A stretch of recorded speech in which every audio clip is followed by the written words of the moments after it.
पीछे देख रहे हो ये है तुंगनाथ का मंदिर।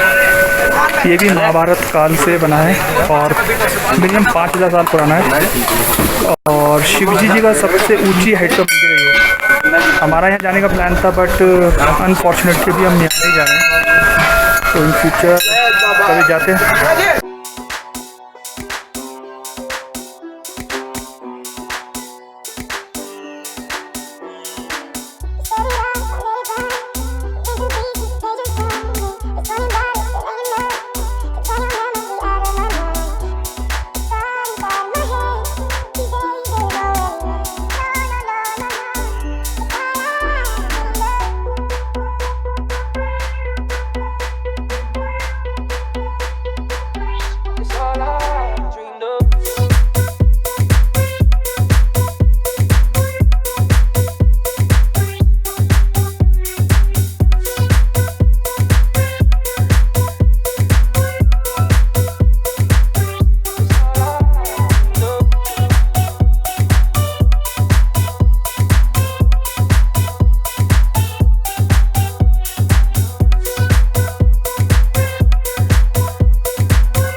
सुबह से चले हम लोग केदारनाथ से। एक्चुअली तुंगनाथ जाना था, वहाँ जा नहीं पाए। अभी मारवाड़ी ब्रिज पे हैं जोशीमठ में, तो काफ़ी देर से ट्रैवल कर रहे हैं, तो यहाँ पे चाय वगैरह पीने के लिए थोड़ा सा स्नैक्स वगैरह, क्योंकि लंच भी नहीं करा दिन में, डिस्टेंस काफ़ी था। तो वही है कि बस बद्रीनाथ पहुँचे सबसे पहले, देन उसके बाद देखें तो कल दर्शन करके आगे का प्लान जो बनता है। ओके जी, ये देखो जी, ये है रेस्टोरेंट जहाँ पे रुके हैं।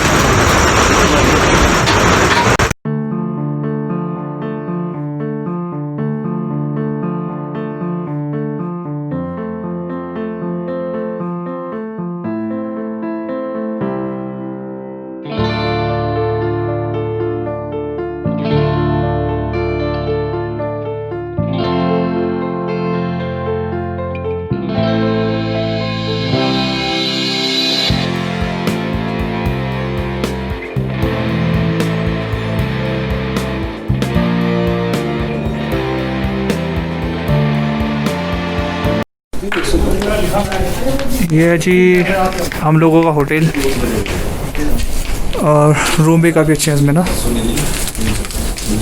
ये होटल का नाम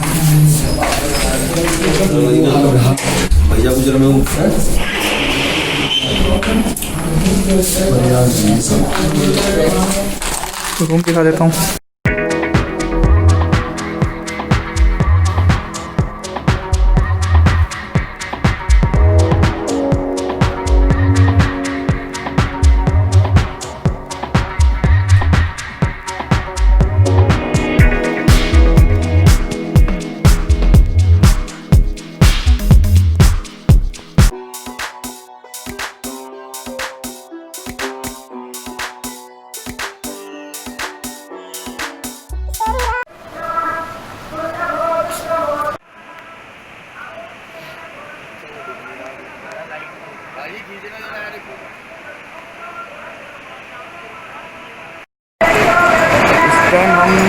पहुंच गए हैं बाबा बद्रीनाथ के टेंपल के बाद। पीछे आपको बद्रीनाथ टेंपल दिख रहा है। टाइम हो रहा है सुबह के 4:45 और जो टेम्परेचर है वो टेम्परेचर यहाँ पे काफ़ी लो है, -5 डिग्री टेम्परेचर चल रहा है अभी इस टाइम। तो जैसे सुबह होगी और धूप निकलेगी तो एट दैट टाइम थोड़ा सा टेम्परेचर ठीक हो जाएगा। पीछे आरती चल रही है, आपको आवाज़ सुनाई दे रही होगी, और साथ में नदी भी बह रही है तो पानी की आवाज़ भी आ रही होगी। ओवरऑल काफ़ी अच्छा है। चलो मंदिर में जाते हैं, कुंड में स्नान करेंगे, फिर स्नान करके आपको आगे बताते हैं।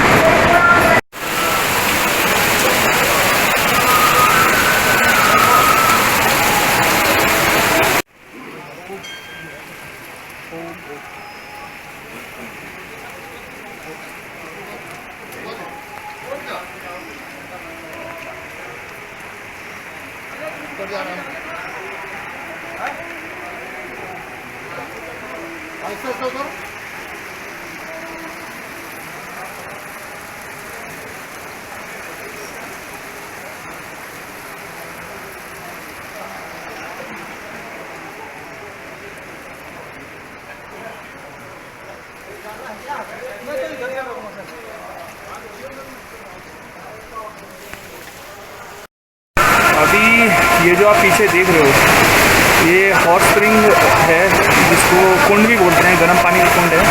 यहाँ पर जितने लोग आते हैं पहले वो यहाँ पे स्नान करते हैं, फिर नहाने के बाद यहाँ से आगे दर्शन के लिए जाते हैं। तो ये देखो -5 डिग्री का टेम्परेचर चल रहा है और उसमें पे ये समझो लोग यहाँ पे नहा रहे हैं, तो काफ़ी चैलेंजिंग है, बट ठीक है, करना भी ज़रूरी है।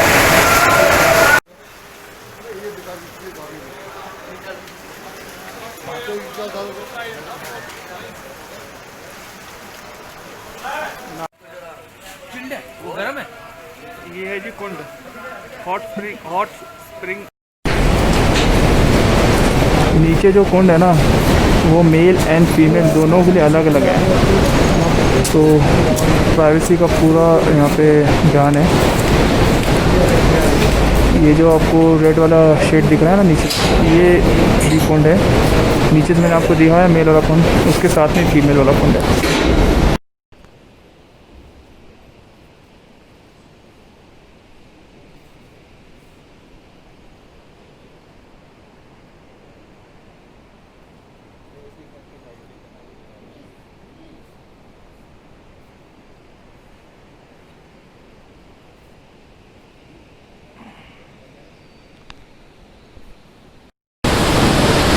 पीछे आप देख रहे हैं बद्रीनाथ टेम्पल, और अभी एक्चुअली हम लोग ना जल्दी आ गए हैं, अभी 5:45 बज रहे हैं और टेम्परेचर है -3।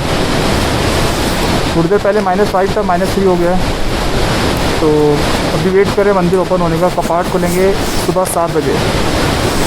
हमारे पास है अभी 1 घंटा सवा घंटा है, तो वेट करेंगे हम लोग मंदिर ओपन होने की। तब तक थोड़ा सा टाइम स्पेंड करते हैं पर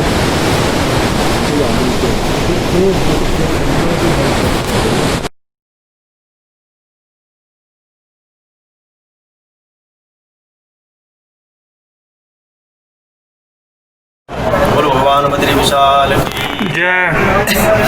ये भगवान बद्री नारायण जी का सतयुग का धाम है और यहाँ एक बद्री का आश्रम कहते हैं। बद्री संस्कृत में बेर के लिए कहते हैं और लक्ष्मी जी ने यहाँ पे बद्री वृक्ष के रूप में आए थे और भगवान बद्री नारायण जो है यहाँ पे तपस्या के लिए आए थे। ये सतयुग का धाम है और ये तब भगवान ने लक्ष्मी जी को कहा कि जो आप मेरे ऊपर जो बेर का गाछ बन के मेरे ऊपर जो छाया किया है, उसी के अनुसार भगवान ने पहले लक्ष्मी जी को पहले स्थान दिया है और उसके बाद भगवान नारायण का नाम आता है। यहाँ बद्री नारायण इसके लिए कहा जाता है और इस भूमि का महत्व है कि बोले 1000 गुना फल होता है। एक दिन की तपस्या का फल 1000 गुना है यहाँ का। और नीचे जो ये नदी बह रही है जो सामने दिख रही है, इसको अलकनंदा जी कहते हैं। ये अलकापुरी से निकलकर और आगे यहाँ जाके समुद्र में मिल जाती है। देवप्रयाग में इसका संगम है भागीरथी से, जो गंगोत्री से आती है, वहाँ देवप्रयाग में संगम है। और ये जो तपत कुंड आप देख रहे हैं, ये यहाँ अग्नि तीर्थ है। भगवान नारायण के तपस्थली यहीं पे है। यहाँ 5 शिलाएँ हैं, नारद शिला है, गरुड़ शिला है, मार्कंडेय शिला है, वराह शिला है और नरसिंह शिला है। ये 5 शिलाओं के मध्य ये शुद्ध बद्री का आश्रम है और ये नारायण पर्वत है और इधर नर पर्वत है। महाराज जी एक चीज़ बताइए, जो मंदिर में अंदर शिला रखी गई है, एक्चुअली मैंने थोड़ी स्टडी करी तो मैंने देखा कि जो शिला रखी गई है ये शिला पहले नहीं थी। जो शिला का कहने मतलब है, मेरा जो मूर्ति कह रहा हूँ मैं, मूर्ति ये गढ़वाल के राजा ने स्थापित की थी। जी, वो इसको उससे पहले यहाँ पर क्या था? यहाँ पे बोलते हैं ये नारद कुंड से शंकराचार्य आदि गुरु जो शंकराचार्य जी हुए हैं, शंकराचार्य जी ने मूर्ति को निकाल के यहाँ पे स्थापित किया है। और बोले जो भी दर्शनार्थी आएंगे तो भूमिका तो महत्व कोई इतना समझता नहीं है, तो इसलिए मूर्ति का जो हमारे स्वरूप है, भगवान को हमारी श्रद्धा का जो स्वरूप है, इसके लिए दर्शनों के लिए वही लोग आएंगे तो मूर्ति का स्थापना किया है। और जो मंदिर है ये बाद में बनाए गए हैं, फिर इसको बद्री विशाल कहते हैं। इसको भी यहाँ विशाल नामक राजा ने यहाँ पे तप किया था, उन्होंने भी मंदिर का जीर्णोद्धार किया है फिर से, और इसलिए यहाँ बद्री विशाल भी कहते हैं इसको। ठीक है महाराज जी, जो आप आदि शंकराचार्य जी की बात कर रहे हो वो तो 8th सेंचुरी में आए होंगे, 8वीं सेंचुरी में आए होंगे। उसके बाद से शिला वो एज इट इज़ रखी है। मंदिर कई बार उसका पूर्ण निर्माण किया गया है, बार बार गाइस उसका डैमेज हो जाता है, इतना पुराना मंदिर है तो उसको रिकंस्ट्रक्ट करते रहते हैं बार बार। ऐसा सुनने में आया पहले से कि जब बौद्धों का एक बार जैसे आक्रमण हुआ तो बोले उनका हटा करके, जैसे उस समय उसी हिसाब का मंदिर रहा होगा तो उसको हटा के और एक बार उन्होंने मूर्ति को वहाँ प्रवाहित कर दिया था, बहुत पहले की बात है। तो उसके बाद ही शंकराचार्य जी ने स्थापना किया था और दर्शनार्थियों के लिए, दर्शन के लिए भगवान नारायण की ये स्वयं मूर्ति बोलते हैं इसके लिए। ये केवल विश्वकर्मा द्वारा ही निर्मित है। यहाँ आदि जैसे शिल्पी बनाते हैं तो वैसे नहीं है। यार मैं आपको एक चीज़ बता दूँ, ये बौद्ध जो लोगों का है ना, इसमें बड़ा कंट्रोवर्सी होती है। एक्चुअली होता क्या है, पहले जैसे अयोध्या में हुआ, सालों तक हमने लड़ाई लड़ी, 550 साल हमें लग गए अपना अयोध्या में राम मंदिर बनाने का। ऑल सडन जब हिंदूज़ के फेवर में डिसीजन आता है तो बुद्धिस्ट जो है, एक्चुअली मैं उनको बुद्धिस्ट भी नहीं बोलूँगा, वो बौद्ध के रूप में कम्युनिस्ट हैं। तो ये जो साले कम्युनिस्ट आइडियोलॉजी के लोग होते हैं, इनका काम ही होता है हिंदूज़ को डिफेम करना। तो इन लोगों ने क्या करा, UN में जाके पेटिशन डाली कि बौद्ध मंदिर है। हम तो जब ये कहते हैं हम सनातन धर्म के लोग हैं, हम कहते हैं, हम तो ये कहते हैं कि बौद्ध भी हमारे हैं, सिख भी हमारे हैं, जैन भी हमारे हैं। हम लोग तो संभाव है, सर्वधर्म संभाव है, यहाँ पे तो सभी धर्मों को माना जाता है। हम तो ये समझो, हम चाहे सिख गुरु हों, 10 सिख गुरु हैं, उनको अपना हीरो मानते हैं। हम गौतम बुद्ध को प्राइड ऑफ सनातन धर्म मानते हैं, पाइनियर मानते हैं कि हमारे हिंदू धर्म के, सनातन धर्म के पाइनियर हैं। चलो हिंदू धर्म तो हम कहते हैं एक पंथ है, बट हिंदू धर्म के सामने सनातन धर्म बहुत बड़ा है, बहुत विशाल है। ऐसे ही जैन धर्म हो या दूसरे भी हो, हम सबको अपना ही पार्ट मानते हैं। तो ये कंट्रोवर्सी करना बहुत गलत है। इस कंट्रोवर्सी से आप खुद भी बचो, और अगर कोई ऐसी कंट्रोवर्सी बना रहा है तो उसको काउंटर करो, उसको जवाब दो। वैसे हमारे तो जो बौद्ध मानते हैं तो भगवान नारायण का अवतार मानते हैं इसको। 24 अवतारों में भगवान के अवतार आते हैं। मैं बौद्ध धर्म के बारे में आपको एक चीज़ और बता दूं, जो लोग कहते हैं ना, कहते हैं Gautam Buddha is the founder of Buddhism. Basically उनको पता ही नहीं है गौतम बुद्ध कहाँ से फाउंडर हो गए। गौतम बुद्ध से पहले बहुत सारे बुद्धिस्ट मॉन्क आए हैं, और बौद्ध का जो मतलब होता है, बौद्ध का मतलब होता है अ मैन विद नॉलेज। जो ज्ञानी होता है उसको बौद्ध का टाइटल दिया जाता था। तो वहाँ से बुद्धा आए हैं, और अभी ऐसा नहीं कि आखिरी बुद्धा आए हैं, एक बुद्धा और आएंगे। जैसे हम कहते हैं कल्कि का अवतार आएगा, वैसे ही बुद्धिस्ट में कहते हैं कि एक बुद्धा आएंगे, लास्ट बुद्धा जो होंगे। उसके बारे में डिटेल इन्फॉर्मेशन मैं आपको कोई अगली वीडियो दूंगा, उसमें बताऊँ। फिलहाल पंडित जी का धन्यवाद करते हैं, बहुत बहुत धन्यवाद पंडित जी आपका। जय बद्री विशाल, जय श्री राम।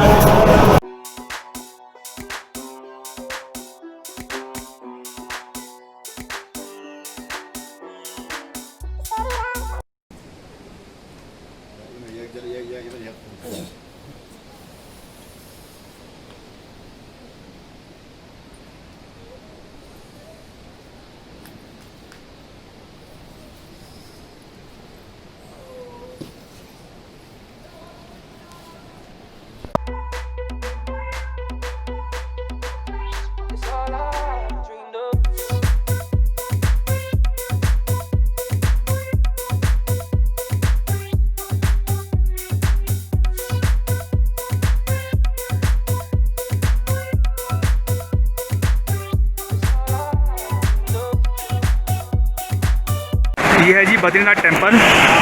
सुबह जब हम आए तो अंधेरा काफ़ी था, तो इसलिए आपको व्यू इतना अच्छा नहीं मिला, तो ये दोबारा रिकॉर्ड कर रहे हैं। बाकी ये है Alaknanda river. Alaknanda river actually 2 reverse को मिलके बनती है। तिब्बत से आती है सरस्वती नदी एंड एक नदी विष्णुगंगा मिलके अलकनंदा नदी बनते हैं। बॉर्डर को उस पार है, तिब्बत है, चाइना नहीं है। तो जो लोग बोलते हैं ना चाइना बॉर्डर, चाइना तो ऑक्यूपायर है, तो that's not China, basically that's Tibet. तो चाइना मत बोलो, तिब्बत बोलो यार। ये अलकनंदा रिवर बनती है। आपको आगे का भी कुछ व्यू दिखाते हैं।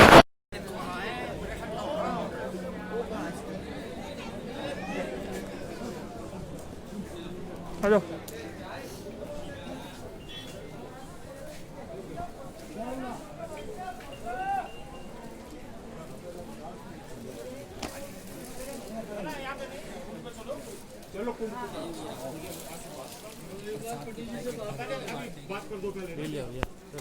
जय श्री राम, जय श्री राम, जय श्री राम।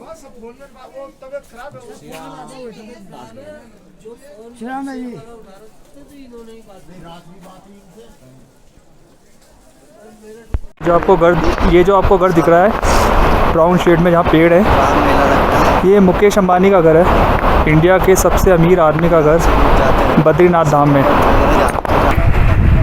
बाकी ये जो आपको विलेज दिख रहा है, इस गांव में क्या होता है, जिन लोगों की पूजा की बारी होती है, गांव में क्या होता है ना, बहुत सारे एक ही परिवार के फिर आगे जनरेशन बढ़ती रहती है तो पुजारी हो जाते हैं। तो ये लोग हर साल इनका ना मतलब एवरी ईयर इनके पुजारी चेंज होते हैं। मेन पुजारी सेम रहता है, इनकी ड्यूटी लगती रहती है। तो ये सारा गांव उन्हीं लोगों का है जो मंदिर से रिलेटेड है। यहाँ पे 6 महीने यहाँ रहते हैं। और ये लोग क्या है, 6 महीने रहते हैं। आपका कोई जोशीमठ चला जाता है, कोई देव प्रयाग चला जाता है, बेसिकली पहाड़ से नीचे चले जाते हैं क्योंकि लिविंग कंडीशन एक्सट्रीम हो जाती हैं। अभी यहाँ पे -3 टेम्परेचर था, धूप निकला, थोड़ा ठीक हुआ है। तो हम लोग भी काफ़ी अच्छा फील कर रहे हैं अपना। ये जो आपको रिवर दिख रही है ना सामने से आती हुई, ये है विष्णुगंगा। और इधर ही ये जो पहाड़ दिख रहा है, इसके बीच में से सरस्वती नदी आ रही है जो कि तिब्बत से आ रही है। और यहाँ पे ये जो पेड़ दिख रहा है आपको सेकंड वाला, थोड़ा डार्क ग्रीन, यहाँ पे दोनों का संगम होता है। और ये जो पुल के नीचे से पूरी नदी जा रही है, यहाँ पर ही अलकनंदा रिवर बन रही है। तो सामने से जो नदी आ रही है वो है आपकी विष्णुगंगा, और इधर इस पहाड़ के साथ से जो आ रही है वो सरस्वती नदी जो तिब्बत से आ रही है। दोनों मिलके यहाँ पर, अगेन मैंने आपको बता रहा हूँ, यहाँ पर अलकनंदा बन रही है। ये नदी वही है जो आपके बद्रीनाथ पे जा रही है। ये जो सामने है ये माना गांव है। अभी कोरोना की वजह से यहाँ पे एंट्री नहीं है, तो आप सिर्फ चेक पोस्ट तक जा सकते हो, उसके बाद एंट्री नहीं है। तो अगर किसी ने आना है फ़ोटोज़ क्लिक कराओ, उससे आगे नहीं जा सकते। अब हम आए हैं आपके माना विलेज में। माना विलेज जो है इंडिया का लास्ट गांव है। इसके बाद तिब्बत बॉर्डर आ जाता है। Please note down, Tibet border, China नहीं है। जो लोग बोलते हैं China, basically it's not China. China ने ऑक्यूपाई करा है तिब्बत को 1950s में। Tibet was an independent country. और जो फेक स्ट्रीम मीडिया भी बोलती है ना कि चाइना बॉर्डर, उसको चाइना बोलना बंद करो, वो तिब्बत है पहली चीज़, ठीक है। सेकंड, माना का जो नाम पड़ा है ना, मणिदेव करके एक भगवान शिव के भक्त के, उनके ऊपर इसका नाम पड़ा है। और इस कहा जाता है जो इस विलेज में आता है उसको यहाँ पे प्रोस्पेरिटी मिलती है, उसके सारे कष्ट दूर हो जाते हैं। इस विलेज पे शिवजी जी की कृपा है, ऐसा माना जाता है। अभी कोरोना की वजह से तो देखो बंद है, बट आप इन फ्यूचर आओ तो माना जरूर आओ, अच्छी जगह है।